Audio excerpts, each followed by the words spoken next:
యేసుక్రీస్తు నామంలో బెతస్తా విడుదల పరిచర్ల తరపున మీకు ప్రేమపూర్వకమైన వందనాలు. ఈ దిన వాక్య ధ్యానము, నేనైతే నీ కృపాతిశయమును బట్టి నీ మందిరములో ప్రవేశించదను. కీర్తనల గ్రంథం 5వ అధ్యాయము 7వ వచనం.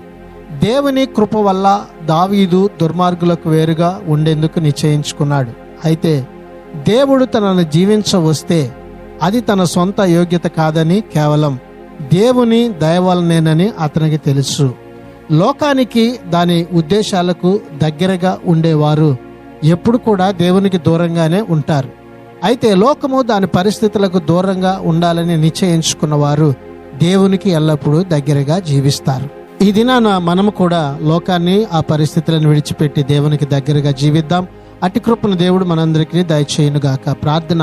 మహాపరిశుద్ధుడా, మహోన్నతుడా, జీవాధిపతి, మా మంచి యేసయ్య, నీ మహాకృపను బట్టి ప్రేమించి మరొక నూతన దినాన్ని మాకు ఇచ్చినందుకు నీకు వందనాలు, స్తోత్రాలు చెల్లిస్తూ, మేమైతే ప్రభువా మీ కృపాతిశయమును బట్టి నీ నామమును గణపరుస్తూ నీ మందిరంలోనికి ప్రవేశించే ధన్యతను ఈ దినాన మాకందరికీ మీరు దయచేయమని యేసు ప్రశస్త నామములో ప్రార్థించి అడిగి వేడుకుంటున్నాము తండ్రి.